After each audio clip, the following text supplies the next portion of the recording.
প্রতিদিন ১০০টি বাক্য গঠন করবে এমনটি হয়তোবা তুমি সর্বদাই ভাবো কিন্তু পারো না। তবে আমি বলবো হতাশ হয়ো না। আজকে তুমি ব্যর্থ হয়েছো, আগামীকাল সফল হবে। তাই বলে যে হাল ছেড়ে দেবে তা কখনোই করা যাবে না। যারা আমার সঙ্গে ১ম থেকে লেগে রয়েছো, আজকে তোমাদের কাছে একটি অনুরোধ যে এই ক্লাসগুলো করে তুমি কতটা উপকৃত হয়েছো জাস্ট একটু ভিডিও আকারে তুমি আমাকে হোয়াটসঅ্যাপে দিয়ে দিতে পারো। আমি হয়তোবা আমার শুভাকাঙ্ক্ষীদের মাঝে ছড়িয়ে দিতে পারবো যে না দেখো, আমার কথা শুনেও কেউ একদম সফল হয়েছে। সে আমার কথা শুনে হয়েছে এমনটিও হয়তোবা বলা ভুল হবে যে তার নিজের চেষ্টার কারণে সফল হয়েছে। এর জন্য বলবো অবশ্যই যদি পারো ভিডিও আকারে আমাকে তুমি হোয়াটসঅ্যাপে দিতে পারো এবং কমেন্টে জানাবা তোমার জেলার নাম কি এবং তোমার নাম কি। অবশ্যই আমি কমেন্টে নজর রাখবো। তাহলে চলো আজকের আলোচনাটি থেকে আমরা যেটি শিখবো অর্থাৎ মাস্টের ব্যবহারটি বিশেষ করে শিখবো যে মাস্ট অর্থে অর্থাৎ বিশেষ করে কোথায় কোথায় বসে। কোথায় কোথায় বসে বলতে ভুল হবে, যে মাস্ট সাধারণত যেটি হবে সেটা হচ্ছে অত্যন্ত জরুরি বা বাধ্যবাধকতামূলক কাজে ব্যবহার করা হবে। যে কোনো একটি কাজ খুবই জরুরি সেই ক্ষেত্রে মাস্টকে আমরা ব্যবহার করব। এরপর হচ্ছে যখন বাধ্যতামূলক কোনো কাজের কথা বলবে, যে অবশ্যই করতে হবে, অবশ্যই খেতে হবে, অবশ্যই যেতে হবে, অবশ্যই তোমাকে দেখা করতে হবে, এমন যদি বাধ্যবাধকতা থাকে তখন আমরা মাস্টকে ব্যবহার করব। এবং এটুকু ভুলে যেও না যে মাস্ট একটি মডেল ভার্ব। আর এই কথাগুলো আমি সাধারণত খুবই কম বলি, যে গ্রামারের বিষয়গুলো আমি কখনো আনতে চাই না এই ক্লাসে। কেননা আমি বিশ্বাস করি ভোকাবুলারি যদি জানো জাস্ট তখনই তুমি spoken English free handwriting এ পারবে। গ্রামার বিষয়টি মাথা থেকে ঝেড়ে ফেলো। জাস্ট হয়তো বা কোনো ক্ষেত্রে আসে সেটা তুমি গ্রহণ করে নাও। যে মাস্টকে ইংরেজি গ্রামারে মডেল ভার্ব বলা হয়। আর এই ভার্বের পর ভার্বের বেস ফর্ম বসে, অর্থাৎ আমি যে তোমাদেরকে লিস্টটা দিয়েছি সেই লিস্টের প্রত্যেকটি ভার্বে বসবে। সো এখন গঠনটি ফলো করো, যে প্রথমে একটি কি থাকবে, সাবজেক্ট থাকবে, এরপর হচ্ছে মাস থাকবে, এরপর হচ্ছে বেস ফর্ম থাকবে, অর্থাৎ ভার্বের বেস ফর্ম থাকবে, এরপর হচ্ছে অবজেক্ট বসবে। তাহলে আমাদের একটি পূর্ণাঙ্গ বাক্য তৈরি হবে। তার আগে অবশ্যই আবারও বলি যে মাস তখনই ব্যবহার করবে যখন অত্যন্ত জরুরি বা বাধ্যতামূলক কথাটি থাকবে, অর্থাৎ কোনো একটি কাজ করতেই হবে জোর প্রদান করলে তখন আমরা মাস্টকে ব্যবহার করব। এক্সাম্পল দেখো, আমি আজকে খুব বেশি এক্সাম্পল তোমাদেরকে দেব না, তবে শুধু আমি এইটুকু তোমাকে বলবো আমার এই কয়টি এক্সাম্পলে কিছু আসে যায় না যদি তুমি প্র্যাকটিস না করো। হয়তোবা বাসা থেকে যদি প্র্যাকটিস না করো তখন আমাকে দোষ দিবে, ভাইয়া না তোমার ক্লাস করে তো আমার কোনো উপকার হয়নি। হয়তোবা তুমি বলতে পারো, ভাইয়া আপনি ক্লাস নিয়েছেন ওই কয়টাই পারে, আমি তো আর বেশি পারি না। এর জন্য তো আমি সর্বদাই সব সময় বলি একটি কথা তোমাদেরকে, তা হচ্ছে অবশ্যই নিজে তুমি প্র্যাকটিস করো। আমি 10টি করাতেছি, 20টি, 30টি, 40টি, কিংবা কোনো ক্লাসে হয়তো বা 120টি কিংবা 200 300টি আমি সেন্টেন্স দেখাতেছি, অথবা কোনো ক্লাসে 4 5টি সেন্টেন্স দেখাতেছি। এর মূল রিজন কি গুলো জানো? এটার মূল রিজন হচ্ছে তুমি যেন বাসায় প্র্যাকটিস করো। আমি 4টি দেখাতেছি 400টি করে ফেলো না। আমি তো দেখিয়ে দেবো যে কোথায় পরিবর্তন করতে হবে, কিভাবে কাজ করতে হবে। দেখো যে তুমি অবশ্যই নিয়ম মেনে চলবে। এই সেন্টেন্সটি কি করা হয়েছে, বাধ্যতামূলক কিনা, জাস্ট এটা তুমি আমাকে বলবে যে তুমি অবশ্যই নিয়ম মেনে চলবে।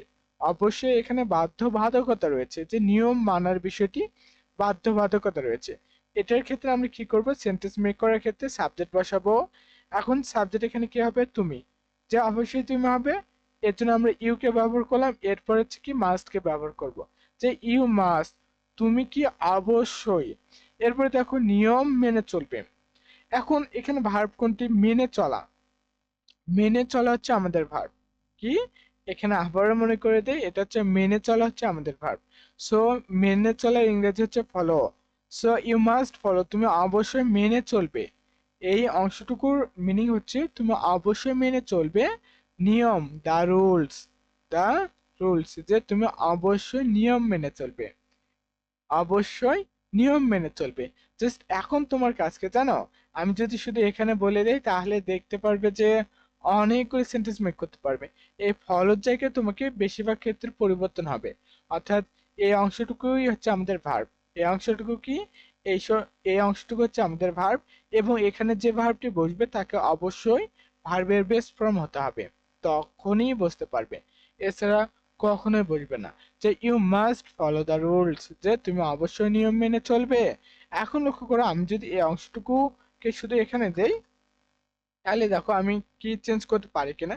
ইউ মাস্ট ফলো, তুমি অবশ্যই ফলো করবে। ইউ মাস্ট ডু, তুমি অবশ্যই করবে।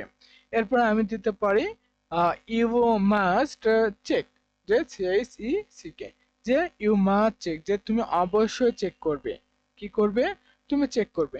You must close, CLOAC, close, যে ইউ মাস্ট ক্লোজ, যে তুমি অবশ্যই বন্ধ করবে।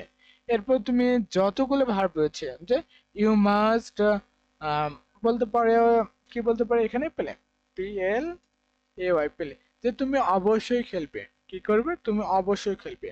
জাস্ট এইভাবে যত ভার্ব রয়েছে পৃথিবীতে সকল ভার্ব বসিয়ে দেবে, দেখে যাবে যে অসংখ্য সেন্টেন্স হবে। এখন যখনই অসংখ্য সেন্টেন্স হবে তখন তো তোমার কাজ হচ্ছে বারবার পড়া, বারবার পড়া, বারবার পড়া। যত তুমি বেশি পড়বে লিখবে ততই বেশি তো ভালো করবে। এখন এখানে আরেকটি কাজ করা যাবে, সেটা হচ্ছে ইউ এর জায়গায় পরিবর্তন করে দেওয়া যাবে। এটা হচ্ছে সাবজেক্ট, সাবজেক্টের জায়গায় পরিবর্তন করা যাবে। সো এখানে হচ্ছে সাবজেক্টের জায়গায় যে কথাটি আমি তোমাদেরকে বলবো সেটা হচ্ছে তুমি সাবজেক্ট অবস্থানে আই কে বসাতে পারো, এরপর হচ্ছে হি অথবা শি কে বসাতে পারো, এরপরে যেটি প্রেফার করবে সেটা হচ্ছে ইউ কে বসাতে পারো, এরপরে হচ্ছে দে কে বসাতে পারো, দে কে বসাতে পারো। মোটামুটি জাস্ট এই কয়েকটি হলেই আমাদের হবে। মোটামুটি এই কয়েকটি ভার্ব, সরি, সাবজেক্ট হলেই মোটামুটি অসংখ্য সেন্টেন্স মেক করতে পারবে। জাস্ট যতগুলো সাবজেক্ট রয়েছে বসিয়ে দিবা, কারো কোনো কিছুর নাম এগুলো দিতে পারো। জাস্ট আশা করি বোঝাতে পেরেছি যে সাবজেক্ট এই ভার্বের জায়গায় পরিবর্তন করতে পারো। এখন দেখো এর পরের যতগুলো এক্সাম্পল রয়েছে আর কোনো ভুল হবে না বলে আমি বিশ্বাস করি, কেননা যেভাবে বুঝিয়ে দিলাম, যেগুলো তথ্য দিলাম, এই তথ্যগুলোর মাধ্যমে অন্য সেন্টেন্সগুলো ইনশাল্লাহ তুমি পারবে। লক্ষ্য করো, সরি, এখানে আরেকটি আমরা সাবজেক্ট উইকে বাদ দিয়েছি, উই নিতে পারো। লক্ষ্য করো যে আমাদের এই কাজ শেষ করতেই হবে, যে করতেই হবে, জোর প্রদান করেছে আমাদের এই কাজ শেষ করতে হবে। সো উই মাস্ট, যে শেষ করাতে, শেষ করাচ্ছে এখানে আমাদের verb. So you must finish, you must finish, যে আমাদের অবশ্যই, সরি, আমাদের অবশ্যই শেষ করতে হবে কি, এই কাজ, এই কাজ, এটা কিন্তু পরে হচ্ছে। লক্ষ্য করো, দিস টাস্ক, যে এই কাজ। এখন তুমি এখানে এই কাজে এই টাস্কের জায়গায় কি করতে পারো? ওয়ার্ক দিতে পারো, WRK, ওয়ার্ক দিতে পারো, যে এই কাজ। We must finish this task অথবা ওয়ার্ক। সো এখানে যেটি দাও না কেন সেটাই রাইট অ্যান্সার হবে। এর জন্য আমি বলি তুমি তখনই পারবে যে ওয়ার্ক অর্থ কাজ করা, টাস্ক অর্থ একই প্রদান করা, অর্থাৎ সিনোনিম এটা তখনই পারবে যখন তোমার ভোকাবুলারির জ্ঞানটুকু থাকবে। যদি ভোকাবুলারি না পারো তখন তো এই অংশটুকুতে তুমি পারবে না। হয়তোবা তখন মনে হবে, যদি কেউ তখন টাস্ক দেয় তখন তুমি বলবে ওয়ার্ক দিতে হবে, না ওয়ার্ক না দিলে হবে না, ভুল হয়ে যাবে। আবার যে শুধু জানি যে ওয়ার্ক দিতে হবে, সে টাস্ক দেখলে আবার মাথায় হাত দিয়ে বুঝবে যে ভাইয়া টাস্ক দিয়েছেন, ওয়ার্ক কেন দেননি। তবে দুটোই রাইট অ্যান্সার। সো এই ভিডিওটি আমি এখন প্রত্যাশা করতেছি বাংলাদেশের প্রত্যেকটি স্টুডেন্টের জন্য হেল্পফুল হবে, প্রত্যেকজনকে দেখানো উচিত। তবে আমার কাছে তো সে সাধ্য নেই, আমার কাছে শুধু এইটুকু রয়েছে যে তুমি দেখতেছো এই ভিডিওটি, জাস্ট তোমাকে আমি বলতে পারবো না, তুমি পরবর্তী ভিডিওগুলোতেও দেখো, তুমি দেখে কিছু শেখো।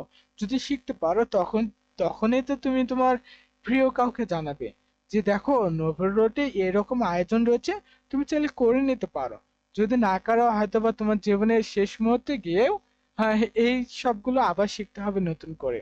তোমার শিক্ষা জীবনে 12 বছরে তুমি কি করেছো আমি জানি না, তবে বাংলাদেশের প্রেক্ষাপটে এই শিক্ষা ব্যবস্থাকে নিয়ে যদি আমি কথা বলতে চাই, খুব বেশি যে ভালো বা খুব বেশি উম শিক্ষা দিতে পেরেছে সেটা কিন্তু না। বিশেষ করে ইংরেজির ক্ষেত্রে, ইংরেজি একটি ভাষা, আর আমরা শিখতেছি ইংরেজি গ্রামার। এবং চাকরির পরীক্ষাগুলোতে দেখো ইংরেজি গ্রামার থেকে কোশ্চেন হয়, সেখানে ভাষার উপরে কোনো মার্ক নেই। এটা হচ্ছে সবচেয়ে বড় ভুল, বড় বাধার জায়গা আমাদের। যদি ছোটবেলা থেকেই শেখানো হতো যে বাবা ইংরেজি একটি ভাষা, ইংরেজি ভাষার মতো করে শিখতে হবে, তখন কিন্তু বিষয়টি ভিন্ন হয়ে যেত। আমাদের শিক্ষা ব্যবস্থায় যা শিক্ষক রয়েছে তারাও এই স্কিলটা ডেভেলপ করতে পারেনি। তবে তুমি যেহেতু পাচ্ছ, এটা কেন হাল ছেড়ে দিবে তুমি? অবশ্যই শেষ অবধি লেগে থাকতে হবে। আর একটি কথা আবারও মনে করে দেই, উপকৃত হলে অবশ্যই হোয়াটসঅ্যাপে কি করবে, আমাকে একটি শর্ট ভিডিও আকারে তুমি পাঠিয়ে দিতে পারো যে কি কি শিখেছো, কিভাবে উপকৃত হয়েছো। অবশ্যই। এরপর দেখো তারা অবশ্যই সময় মতো পৌঁছাবে। সো তারা অবশ্যই, দে মাস্ট, তারা অবশ্যই সময় মতো পৌঁছবে। সময় মতো এটা হচ্ছে আমাদের ভার্ব না, এটা হচ্ছে পৌঁছাবে হচ্ছে আমাদের ভার্ব। সো অ্যারাইভ, যে দে মাস্ট অ্যারাইভ, তারা অবশ্যই পৌঁছাবে সময় মতো। অন টাইম, অন টাইম সময় মতো, যে একেবারে নির্দিষ্ট সময়েই পৌঁছবে, তখন অনকে আমরা ব্যবহার করব। এরপর হচ্ছে তোমাকে অবশ্যই বেশি পানি পান করতে হবে। You must drink more water, পান করা, যে ড্রিঙ্ক অর্থ হচ্ছে পান করা, জাস্ট এটা হচ্ছে আমাদের ভার্ব। যে ইউ মাস্ট ড্রিঙ্ক, যে তোমাকে অবশ্যই পান করতে হবে, মোর ওয়াটার, যে বেশি পানি। এরপর লক্ষ্য করো ইউ, সরি, তুমি অবশ্যই তোমার মা বাবার কথা শুনবে। তুমি অবশ্যই তোমার বাবা মার কথা শুনবে। ইউ মাস্ট, যে তুমি অবশ্যই শুনবে, শুনবে হচ্ছে আমাদের ভার্ব। সো লিসেন, যে অবশ্যই শুনবে তোমার বাবা মার কথা, তোমার বাবা মার কথা। To your parents, to your parents, যে তোমার বাবা মার কথা। সো লিসেন অর্থ কথা শোনা। তোমরা আবার অনেকে বলতে পারো যে হ্যাঁ লিসেন অর্থ তো শুধু শোনা হয়, তবে কথা শোনার জন্য কি আলাদা কোনো ওয়ার্ড ব্যবহার করতে হবে? না, অন্য কোনো ওয়ার্ড ব্যবহার করতে হবে না। এখন লক্ষ্য করো এই ট্যুরে একটু ব্যাপারটা দেখেই, যে কোথাও যদি র দেখতে পাও, জাস্ট এটা যখন দেখতে পারবে তখন ট্রুকে ব্যবহার করবে, যে র অথবা এর অর্থ আসে, যে তোমার, সরি, বাবা মার, বাবা মার। সো এই বিষয়টা একটু মাথায় রাখো, টু এর জন্য ব্যবহার করা হয়, যে তুমি অবশ্যই তোমার বাবা মার কথা শুনবে। সো জাস্ট আমি এখানে কয়েকটি এক্সাম্পল দিয়েছি, 5টি, এবং তোমাকে আমি কিন্তু এখানে শিখিয়ে দিয়েছি কিভাবে সেন্টেন্সগুলো মেক করতে হবে, সাবজেক্টের পরিবর্তে কি কি দিতে পারো। এখন লক্ষ্য করো, এইটুকু আমি তোমাকে শেখালাম, কিন্তু তোমাকে তো আর আমি জোর করে বসাতে পারবো না পড়ার টেবিলে। তুমি যদি চাও তবেই তো তুমি পারবে। আমি এর জন্য অফলাইন ক্লাসে সর্বদাই বলি যে তোমার স্বপ্ন তুমি দেখেছো, তোমার স্বপ্নটি আমি দেখিনি, এবং সেই স্বপ্ন পূরণ করার দায়িত্ব তোমারই। শুধু মাধ্যম হিসেবে আমি হতে পারি। আমি চাই আমার প্রত্যেকটা স্টুডেন্ট ভালো করুক, ভালো থাকুক, সুখে থাকুক, নোবেলেটের সাথে থাকুক। আসসালামু আলাইকুম আ রহমতুল্লাহ।